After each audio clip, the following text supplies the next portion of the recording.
એમ આયા ડોક્ટર પરિવારને 25 વર્ષ સંતાન નહોતા અને પછી એની ગોહિલ સાહેબને ઘરેથી બેન આ બનેલી ઘટના છે, દાદા કોઈ સદીઓ પહેલાની વાત નથી.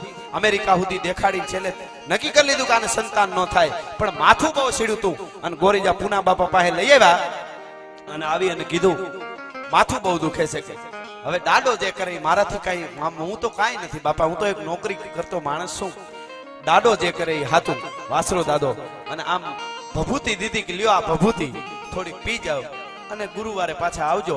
પણ આમ ભભૂતિ આમ અંદર હાડાડા હાટ કરતી જાય, ભભૂતિ પીધી અને સીધે સીધું બેનનું માથું ઉતરી ગયું. ગોહિલ પરિવારને વિશ્વાસ થઈ ગયો કે દાડો વીર વછરાજ અમારા દુખડા પાય છે. પછી તો એને ખબર પડી ગઈ કે આમાં કંઈક છે, અહીંયા દાડો હાજર છે. એને વાત કરી કે અમે અમેરિકા સુધી દેખાડ્યું છે, 25 વર્ષ થઈ ગયા છે, અમારે સંતાન નથી, અમારે કોઈ હવે ઈચ્છા, અમને ખબર જ છે અમારે કોઈ આશાય નથી રહી, કારણ કે અમને ખબર જ છે કે ડોક્ટરો અમેરિકાના ઊંચા કહી દે કે આને સંતાન ન થાય, દુનિયાની કોઈ મેડિકલ કોઈ એવું નથી કે આને સંતાન થઈ શકે. એટલે અમારે પણ જો માથું મટાડે દાડો તો દાડો દીકરા દે.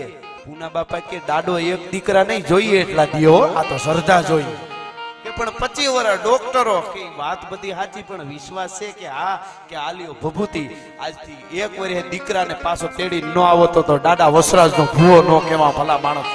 હા હા, સોલંકી સરદારનો ભૂવો ન કહેવા, વીર વસરાજનો ભૂવો ન કહેવા.